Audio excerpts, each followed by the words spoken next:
Salam kerahiman. Hari ini 7 April.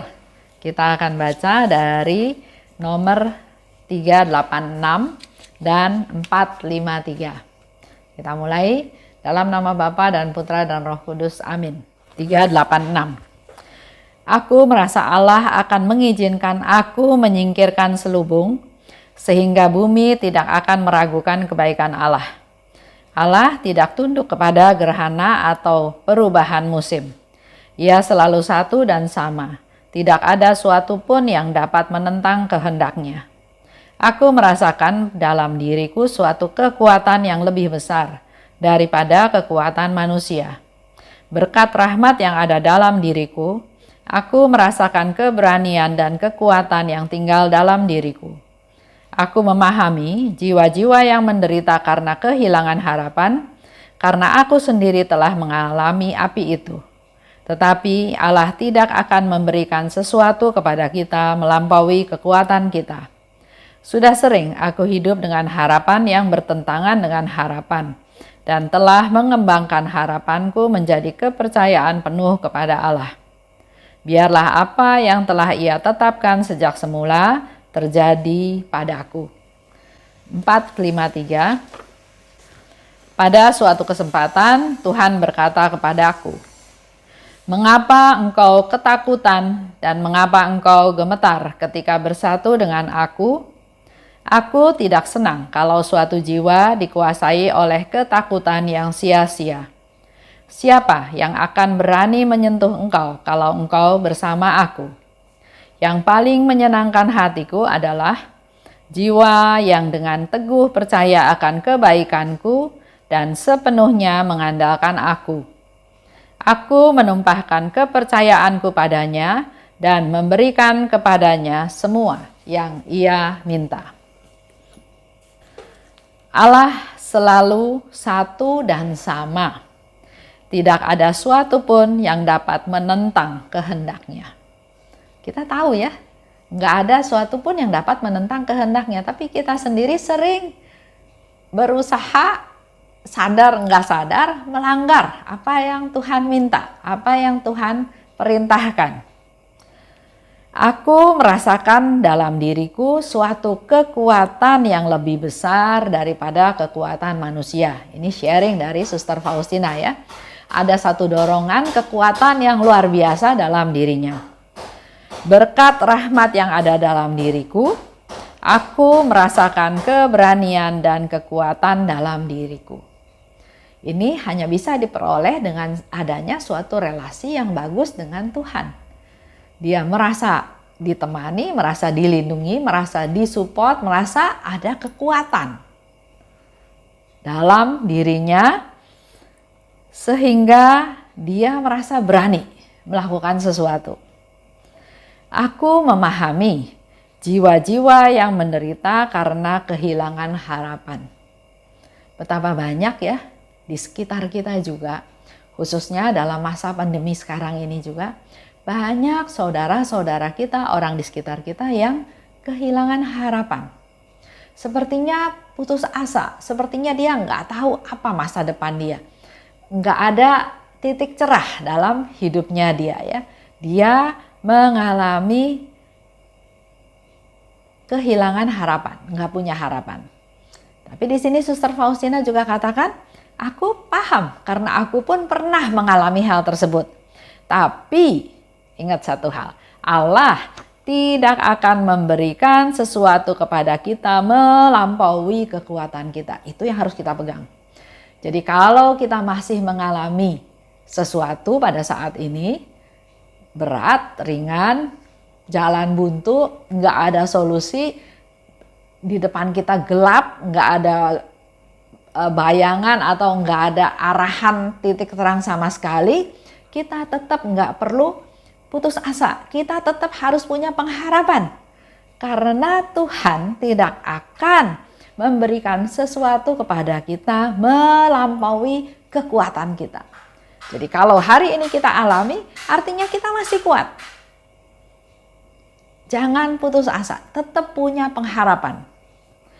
Sudah sering aku hidup dengan harapan yang bertentangan dengan harapan. Agak bingung juga ya. Saya juga bingung waktu baca ini. Dia katakan, sering aku hidup dengan harapan yang bertentangan dengan harapan. Dan telah mengembangkan harapanku menjadi kepercayaan penuh pada Allah. Dia punya harapan, tapi bertentangan dengan harapan. Jadi ada beberapa harapan ya, di mana harapan yang pertama bertentangan dengan harapan yang berikutnya.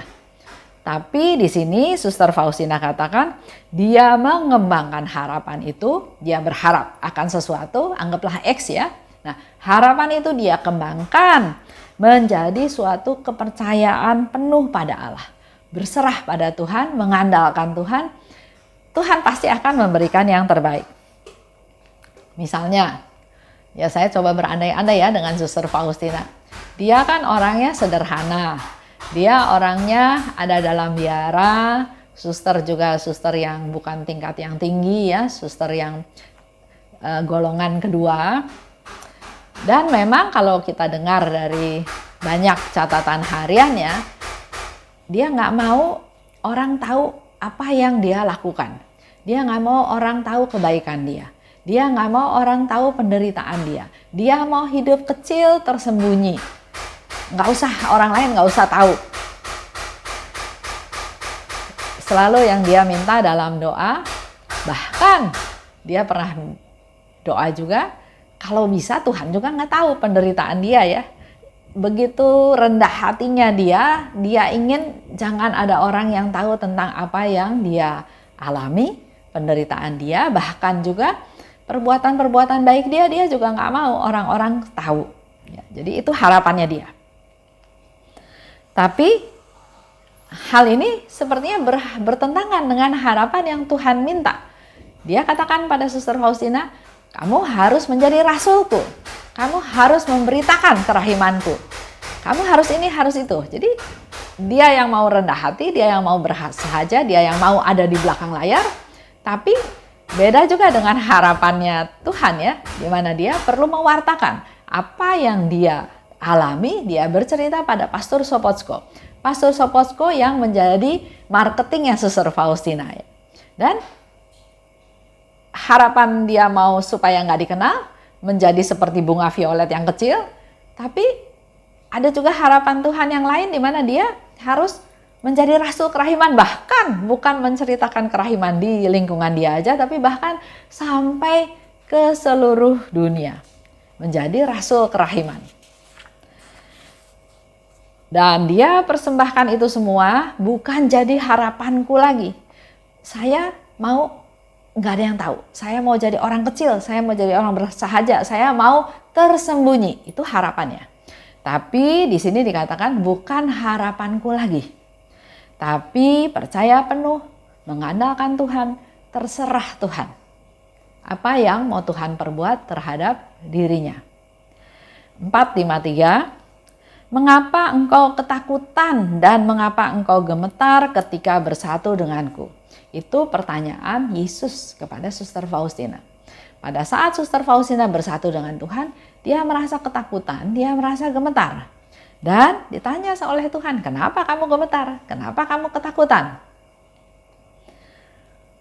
Kalau baca di kitab suci, Pak Stephen Lex ya, ini dari bukunya Pak Stephen Lex dikatakan ada 365 kali kata-kata yang disebut oleh Yesus, jangan takut. Ada 365 kali kalimat atau kata-kata jangan takut. Nah, kalau 365 dibandingkan dengan 1 tahun, itu betul-betul 1 tahun ya, 365 hari. Artinya Alkitab juga memberikan kepada kita suatu kekuatan supaya jangan takut, karena itu dikatakan sebanyak 365 hari, 365 kali. Artinya sepanjang tahun kita nggak perlu takut. Jangan takut. Aku tidak senang kalau suatu jiwa dikuasai oleh ketakutan sia-sia. Bersatu dengan Tuhan, dia merasa gemetar, dia merasa ketakutan. Jelas ketakutannya sia-sia. Karena kalau sudah dengan Tuhan, harus takut apa lagi? Ketakutan yang sia-sia itu adalah yang gelisah, ya, takut, khawatir. Kalau hal ini dibiarkan berlarut-larut, maka akan sia-sia. Seperti firman Tuhan juga bilang, apakah khawatirmu bisa menambah sehasta umurmu? Sia-sia dengan segala kekhawatiran, kegelisahan, ketakutan, itu semua sia-sia. Merugikan hidup kita, tapi juga merugikan orang-orang di sekitar kita. Contoh yang gampang, misalnya kita mau melakukan sesuatu, ada orang datang, orang itu berniat baik, tapi kita curiga, kenapa orang ini datang, kenapa orang ini berniat baik, apa maksudnya dia ya. Jadi dengan penuh kecurigaan, otomatis kita dirugikan dan mungkin orang sekitar kita juga jadi dirugikan. Nggak boleh ketemu sama orang itu, nggak boleh berhubungan, atau banyak hal-hal ya. Kalau diisi dengan hal-hal yang negatif, pasti lebih banyak ruginya daripada untungnya. Suster Faustina takut dan gemetar bersatu dengan Tuhan karena Tuhan itu esa, Tuhan itu kudus, Tuhan itu suci. Sedangkan dia merasakan, saya ini papa, saya ini orang berdosa, saya ini bukan siapa-siapa. Kok Tuhan mau bersatu ya dengan saya? Jadi itu yang membuat dia gemetar dan ketakutan. Saya nggak layak Tuhan. Tapi dalam hal ini kita harus punya keputusan. Keputusan mau bersatu dengan Tuhan. Walaupun dengan segala ketidakberdayaan, kedosaan, kepapaan. Tapi kita punya satu keputusan, satu niat. Saya mau bersatu dengan Tuhan. Dan ini bukan perasaan ya, tapi ini adalah suatu keputusan. Kebesaran seseorang menjadi nyata dari perbuatannya dan bukan dari kata-kata atau perasaannya. Jadi kita harus tunjukkan dalam suatu keputusan. Karena kalau perasaan itu bisa abu-abu, bisa oke, bisa nggak oke. Tapi kalau keputusan konsekuen. Sudah pilih itu, maka apapun yang terjadi, kita lakukan sesuai dengan pilihan kita. Dan untuk kita punya keputusan untuk bersatu dengan Tuhan, ini melewati suatu proses, suatu usaha. Kita harus berusaha supaya bisa bersatu dengan Tuhan, dan ini proses sepanjang umur kita, sepanjang kehidupan kita. Jangan tenggelam dalam kepapaanmu. Lebih baik tataplah hatiku yang penuh kebaikan dan penuhi hatimu dengan perasaanku. Itu Yesus katakan di 1486. Jadi jangan hanya melihat diri nggak berdaya, nggak layak ya, tapi tataplah hati Yesus yang penuh dengan kebaikan. Tenggelam dalam perasaan takut, lebih baik mempelajari perasaan Yesus daripada kita cuma pikir hal-hal yang negatif. Lebih baik kita berpikir tentang Tuhan. Tuhan yang peduli pada kita semua yang mau diselamatkan. Contoh pernikahan di Kana. Waktu Bunda Maria minta pada Yesus, Yesus katakan, saatku belum tiba. Tapi perasaan Yesus tergerak untuk membantu mereka yang sedang menghadapi masalah. Kehabisan anggur ya. Suatu pesta pernikahan, kalau sampai kehabisan anggur atau kehabisan makanan, kalau kita juga ngadain pesta, kan paling takut kalau makanan yang kita siapkan itu sudah habis sebelum pesta berakhir. Dan Yesus tahu masalah tersebut. Ini menjadi suatu perkara besar buat si yang punya pesta. Kan malu ya kalau anggurnya kehabisan. Atau kalau kita mengadakan pesta, tamunya masih banyak, belum kebagian makan, sementara makanan sudah habis ya. Ini urusan besar. Dan Yesus tahu keadaan manusia dengan menghadapi masalah yang besar apalagi ya. Perasaannya itu pasti gampang berubah. Maka Yesus katakan kita harus fokus pada keputusan, jangan pada perasaan. Hai muridku, berbuat baiklah kepada orang yang membenci engkau. Itu di 16:28. Jadi kita ambil keputusan, mau orang itu jahat, mau orang itu baik, saya harus berbuat baik. Itu satu keputusan. Tapi kalau perasaan, dia baik sama saya baik sama dia. Dia jahat sama saya juga jahat sama dia. Ya, beda antara kalau kita melakukan segala hal berdasarkan perasaan dan berdasarkan keputusan. Dalam melakukan suatu keputusan, maka kita langkah selanjutnya adalah kita harus proaktif. Melepaskan diri dari perasaan-perasaan takut, khawatir, gemetar ya yang tadi kita balik. Jadi Tuhan, saya mau bersatu dengan Tuhan. Jadi lepaskan, hilangkan perasaan takut dan gemetar tersebut. Memang kita tuh tidak selalu mampu mengendalikan perasaan kita. Engkau akan tahu bahwa engkau sudah mencintai mereka kalau sesudah mengalami gangguan dan perlawanan engkau tetap merasa damai. Itu ada di 16:28. Jadi Tuhan kasih semacam barometer ya. Saya sudah mengampuni dia, betul nggak? Jangan hanya dari kata-kata, ya saya sudah mengampuni dia. Tapi untuk tahu kebenarannya, maka di sini dikatakan engkau tahu bahwa engkau telah mencintai dia, artinya udah nggak marah lagi, udah nggak musuh lagi. Kalau sesudah mengalami gangguan atau perlawanan dari orang itu, kita tetap merasa damai.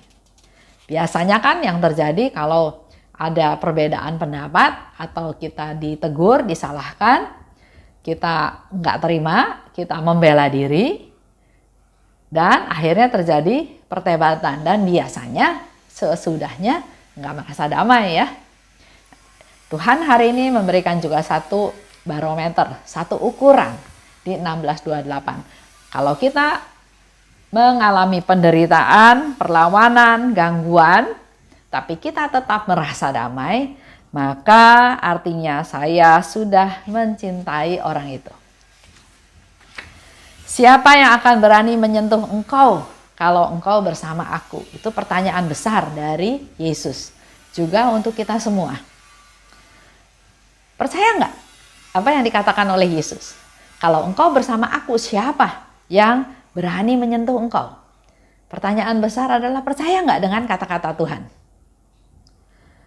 Yesus adalah gembala yang baik dan murah hati. Ia seperti Bapa. Di cerita anak yang hilang, dia akan menyambut orang-orang yang berdosa, orang-orang yang tidak percaya, orang-orang yang hidup dalam banyak masalah. Kalau datang pada Tuhan, dia akan menyambut, dia akan memeluk, dia akan memelihara. Dan inilah kata-kata Tuhan, siapa yang berani menyentuh engkau kalau engkau bersama dengan aku? Yang paling menyenangkan hatiku adalah jiwa yang dengan teguh percaya akan kebaikanku. Kalau kita mau menyenangkan Tuhan, marilah kita benar-benar percaya, bukan hanya di mulut, tapi dari keseluruhan keberadaan kita, kita percaya pada Tuhan dan mengandalkan Tuhan. Percaya Tuhan bahwa Tuhan itu selalu baik. Dan setiap hari kita memikirkan kebaikannya, karya keselamatannya, mengandalkan Tuhan. Kita selalu berusaha menatap, mengingat gambar kerahiman ilahi, kebaikannya, pesannya, dan mengandalkan Tuhan di mana saja, kapan saja. Dengan kita mengandalkan Tuhan, maka Yesus katakan, aku menumpahkan kepercayaanku padanya dan memberikan kepadanya segala yang ia minta. Dengan kita percaya pada Tuhan, Tuhan memberikan segalanya apa yang kita minta. Itu janji Tuhan untuk kita hari ini. Mari kita semakin yakin, semakin percaya, semakin mengandalkan Tuhan dalam hidup kita sehari-hari. Amin. Dalam nama Bapa dan Putra dan Roh Kudus. Amin. Salam kerahiman.